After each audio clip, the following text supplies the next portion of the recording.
Salut à tous, contente de vous retrouver ici en Nouvelle-Zélande pour un nouveau reportage. Ici, ce qui m'a particulièrement intriguée, c'est la relation parents-enfants et professionnels-enfants. En effet, les adultes éduquent les enfants dans un cadre très libre avec peu d'interdits. En parallèle, avant mon voyage en France, j'ai rencontré beaucoup de parents qui se questionnaient sur le cadre et les limites, les règles à donner. Est-ce que j'en donne trop? Est-ce que j'en donne pas assez? Et dans la même lignée, un gouvernement français qui vote des lois, des changements, et notamment la dernière en date, l'obligation de ne plus donner de fessées, ou encore la réflexion qui est en cours actuellement, le fait d'interdire les parents d'utiliser la phrase « file dans ta chambre ». Appuyé des nombreux échanges avec les parents que j'ai eus en Nouvelle-Zélande et la rencontre de professionnels dans une crèche à Wellington, c'est maintenant que je vous accompagne dans cette nouvelle réflexion.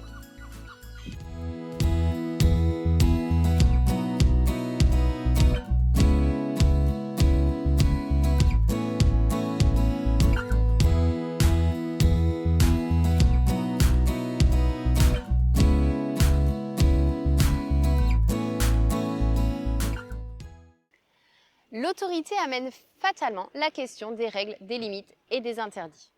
Mais finalement, pour quelles raisons l'enfant a-t-il besoin de tout ça? C'est ce qu'on va voir maintenant. En quelques mots, le cerveau du jeune enfant est en pleine construction. Toute la partie du cortex frontal, qui permet entre autres le raisonnement et l'inhibition des pulsions, n'est en fonctionnement de manière efficace et attention partielle qu'à partir de l'âge de 7 ans, ce qui signifie qu'avant, pour que l'enfant soit raisonnable, l'intervention de l'adulte est souvent nécessaire. Il a donc besoin de règles et d'interdits pour ses premières années et d'être guidé clairement pour choisir le bon chemin. Et rassurez-vous, cela va durer aussi pendant un petit moment car le cerveau atteint sa pleine maturité à partir de 25 ans.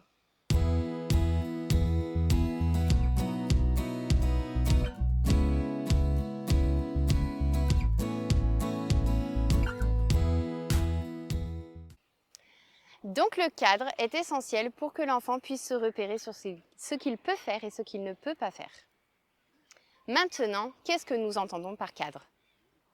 Dans le Larousse, le cadre est la limite d'un espace. Un ensemble de règles permettant de protéger l'intégrité physique et morale d'un individu et des autres personnes. Le cadre éducatif est donc finalement un espace suffisamment petit pour faire comprendre à l'enfant ce qui est possible ou non. Maintenant, il faut garder aussi en tête que l'objectif final est que le cortex frontal soit suffisamment mature pour justement que l'enfant se rationalise seul. Et pour cela, il faudra un cadre suffisamment grand permettant à l'enfant d'expérimenter seul les situations. Et la grande question, comment être dans ce juste milieu? Interdire, mais pas trop. L'objectif maintenant va être de faire le tri entre les règles et interdits fondamentaux et les règles et interdits superflus. Je vous partage cette première expérience. Je me trouve dans un parc de jeux à Topo où je rencontre une famille avec une petite fille de 3 ans que vous voyez sur la photo. Nous discutons un bon moment et ensuite la maman décide de partir. Elle l'annonça à sa fille s'empressa de repartir jouer, coup classique j'ai envie de dire, sur une autre structure. La maman se rapprocha de sa petite fille et lui dit qu'elle souhaitait partir maintenant. La maman alla directement se diriger vers la sortie et s'installa dans la voiture qui donnait devant le parc. La petite fille se retrouva donc seule dans le parc, sous le regard lointain de sa maman. La petite fille mettra à peu près, je dirais, 4 à 5 minutes pour finalement rejoindre tranquillement la voiture. Cet exemple est très symbolique et je trouve intéressant à vous le faire partager parce qu'il montre l'espace qui est parfois nécessaire pour que l'enfant accepte la demande de l'adulte. Et également le maintien du cadre qui est l'objectif final de partir du parc. L'autorité aussi passe par l'acceptation du fait que l'enfant peut mettre du temps à exécuter votre demande. Et je pense qu'au quotidien, c'est quelque chose que vous devez garder en tête, l'idée quel est l'objectif final, mais aussi accepter que finalement l'enfant passe par un chemin qui n'était pas le vôtre. Étant moi-même maman, je sais à quel point parfois il est compliqué d'accepter le temps que l'enfant met à exécuter votre demande. Une petite astuce ici personnelle, Vous pouvez vous référer à votre montre quand vous lui demandez quelque chose et regarder finalement combien de temps votre enfant aura mis pour exécuter votre demande. Ce rapport à la montre est un moyen aussi de prendre du recul, d'être plus objectif sur la situation. Et on peut faire le pari, je pense que la plupart du temps, vous serez impressionné sur la durée qui reste minime. Et concernant cette durée, gardez aussi en tête que plus l'enfant est jeune, plus il faudra être flexible sur cette durée. Cette durée peut être aussi un jeu et un challenge. Vous pouvez dire à votre enfant « Ah tiens, l'autre jour, je t'ai demandé de te mettre en pyjama.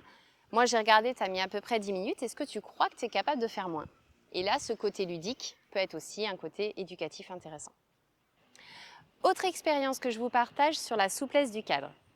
Comme vous pouvez le voir sur ces photos, les enfants sont pieds nus. J'ai tout simplement halluciné, loin de ma culture, le nombre de parents qui autorisent les enfants à se promener pieds nus, que ce soit pour flâner en ville, manger au restaurant ou encore faire les courses. Est-ce que les enfants dans ces situations-là sont en danger physique? Non. Est-ce qu'ils sont en danger moral? Non. Est-ce que finalement ces enfants entachent la liberté des autres? Non plus. C'est donc l'exemple même d'une règle superflue et non fondamentale. Vous vous dites peut-être derrière votre écran qu'ils vont sûrement tomber malades. Je me suis posé également la question que j'ai posée aux parents. Et les parents m'ont informé que non, ils n'allaient pas plus chez le médecin que d'autres enfants, si ce n'est pour les vaccinations annuelles. Donc là, on est vraiment, je pense, dans une règle superflue qui n'entache pas le bien-être de l'enfant.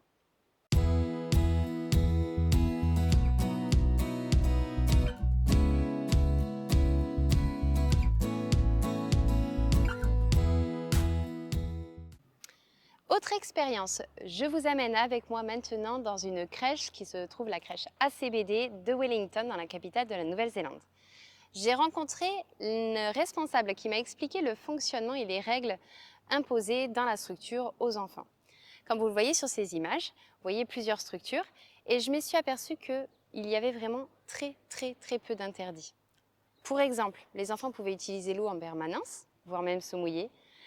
Ils pouvaient utiliser le potager pour se faire des masques de terre ou ils pouvaient utiliser également le parcours de motricité pour courir sur la planche en bois quand le challenge était trop facile.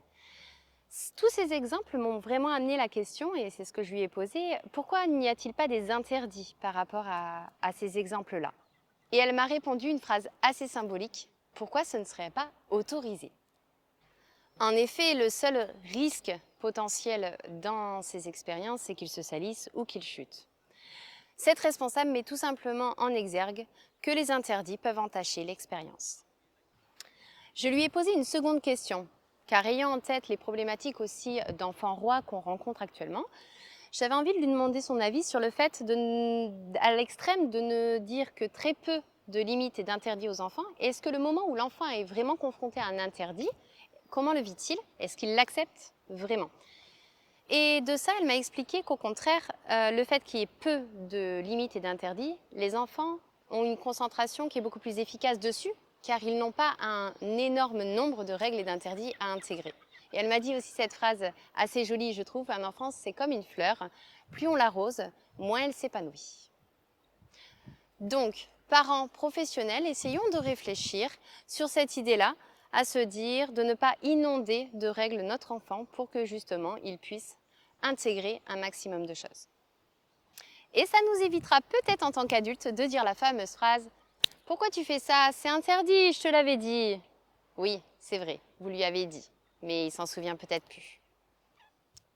Allez, je vous lance un petit défi. Parents professionnels, essayez sur 24 heures de lister les règles et les interdits que vous aurez dit à votre enfant ou aux enfants que vous accueillez. Comptabilisez-les. Je pense que vous pourriez être surpris du nombre. Et à l'inverse, dites-vous, vous, de votre côté, est-ce que vous accepteriez, est-ce que vous arriveriez à gérer un nombre aussi important de règles, de consignes données par vos supérieurs? À la fin de notre échange, la directrice m'expliquait que finalement, il y a 4 valeurs fondamentales qui sont à respecter dans la structure. Le respect des autres, le respect de l'environnement, la politesse ainsi que la tolérance. Je trouve que ces 4 repères sont plutôt des repères intéressants pour voir si une règle est superflue ou fondamentale. En effet, si l'attitude de l'enfant que vous accueillez ou l'attitude de votre enfant entache le bien-être des autres, là, vous savez, il y a un interdit, il y a une limite à poser. la liberté des uns s'arrête où la liberté des autres commence. J'ai envie maintenant de concrétiser cette notion de tri entre règles interdites superflues et règles interdites fondamentales. Voici quelques exemples. Les exemples que je vais vous donner sont bien sûr à adapter en fonction de l'âge de l'enfant, parce qu'on ne va pas demander la même chose à un bébé qu'à un plus grand, et sont bien à prendre en compte dans un tri très subjectif. Ce sont mes choix éducatifs, mon opinion sur les valeurs fondamentales et je dirais les règles superflues. C'est parti. Interdire votre enfant qui souhaite mettre les bottes pour aller à la crèche. Pour moi, on est dans une règle superflue. En effet, on part sur l'idée que ça reste des bottes lavées et propres quand même pour le respect de la structure. Mais si elles sont propres, pour moi c'est superflu parce que ça n'entache pas le bien-être de l'enfant ni le bien-être des autres et on est juste sur un choix d'expérience. Demandez à votre enfant de dire bonjour quand il rentre dans une maison. Alors, fondamental, superflu. Pour moi, c'est fondamental. Parce qu'on est vraiment aussi dans le bien-être d'autrui, le respect de l'autre. Avec une certaine nuance, vous pouvez y mettre une souplesse. L'enfant a le droit de faire un petit check, de faire un coucou de la main ou de dire un simple bonjour. Ou un sourire, c'est aussi acceptable. Dans cet exemple, l'idée est juste que l'enfant ait pris en considération la personne chez qui il est accueilli. Autre exemple, interdire de manger le repas avec les doigts. Alors pour moi c'est superflu parce qu'on est vraiment dans de l'expérience. Ça n'entache ni le bien-être de l'un ni le bien-être de l'autre et c'est tout de même une expérience. On est vraiment dans du culturel finalement à découvert pour avoir voyagé dans différents pays où on ne l'utilise pas toujours. Interdire de courir dans une salle d'attente. Pour moi là, on est dans une règle fondamentale. En effet, on est vraiment dans le respect du bien-être des autres quand justement la salle d'attente est remplie de personnes et encore plus de personnes malades qui sont sûrement fatiguées. Donc l'idée, c'est tout simplement d'accompagner l'enfant, plus il est jeune, vous allez devoir l'accompagner, à l'occuper ou alors à patienter à côté de la salle d'attente en dehors. Interdire de marcher dans la flaque d'eau qui attire énormément les enfants. On est dans du superflu, pour ma part. On est dans du superflu car là aussi, c'est juste une notion de se salir finalement, la conséquence et non, je dirais, un danger physique ou moral pour l'enfant. Ce qu'on peut nuancer dans cet exemple, c'est peut-être l'après, c'est-à-dire accompagner l'enfant à nettoyer ses chaussures ou ses vêtements. Interdire en fin de repas de faire de la confetti la peau de banane. Pour moi, c'est superflu parce que là, on est vraiment dans l'expérience de la matière, la résistance, etc. Beaucoup d'enfants sont intéressés sur ça et on n'est pas dans un danger physique ou moral pour l'enfant ou pour les autres. Quoique, pour les parents, peut-être un petit peu de distance. Mais là aussi, vous pouvez nuancer et vous pouvez tout simplement proposer à l'enfant de nettoyer à la fin de l'expérience. Interdire votre enfant de courir dans une pente, un chemin en pente. Pour moi, on est dans du superflu. Parce que là, on est vraiment dans un souhait d'expérience, dans un souhait où l'enfant va vouloir repousser ses limites motrices. Vous pouvez tout à fait l'inviter à bien mesurer la pente, contrairement à un chemin qui était plat juste précédemment. Mais en termes d'expérience, c'est important. Comme on disait, le cortex frontal doit gagner en autonomie. Donc, c'est important aussi qu'il expérimente par lui-même. Dans ces exemples, on voit clairement que nous pouvons éliminer la moitié des règles et des interdits. Je vous invite donc à faire votre propre tri dans l'objectif du bien-être de votre enfant afin qu'il ne soit pas inondé de règles et d'interdits, mais aussi pour votre bien-être personnel en tant que parent et professionnel.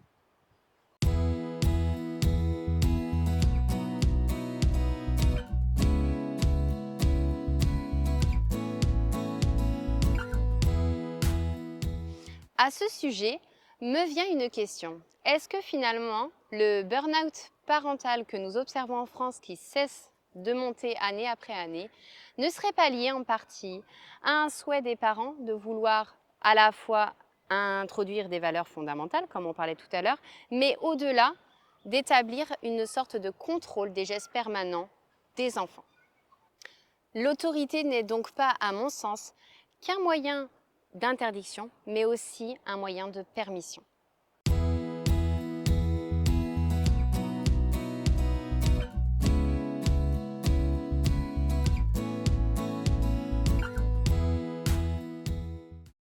Entre valeurs fondamentales et liberté, je crois que l'équilibre est là. Je tiens à rassurer les parents professionnels qui freineraient cette liberté de peur de finalement faire des adultes tout-puissants en devenir. À voir les Néo-Zélandais que j'ai rencontrés et qui ont grandi dans cette liberté, à voir leur bienveillance envers les autres, à voir leur facilité innée d'être à l'écoute avec les autres, j'ai tendance à penser que c'est plutôt une bonne chose. Je vous partage une dernière image d'expérience que j'ai vécue de manière spontanée et qui symbolise bien, je trouve, ce côté respectueux. Ce groupe d'ados qui faisait donc de la street dance en pleine rue et qui, clairement, s'habillait exactement comme ils le souhaitaient, venait danser s'ils le souhaitaient et venait faire les gestes qu'ils souhaitaient. Cette grande liberté dans cette ambiance de bienveillance, dans cette ambiance de tolérance, et pour moi, symbole du fait que cette éducation juste milieu entre équilibre, entre règles fondamentales et liberté est plutôt une très bonne chose. Je ne peux que vous encourager à tester un nouveau cadre éducatif si vous en ressentez le besoin, comme j'ai pu le faire durant ce voyage avec mes jumeaux. Gardez en tête que le seul obstacle qui se présente à vous pour changer vos habitudes éducatives est vous-même. Sur ce, je vous laisse et je vous dis à bientôt. Ciao!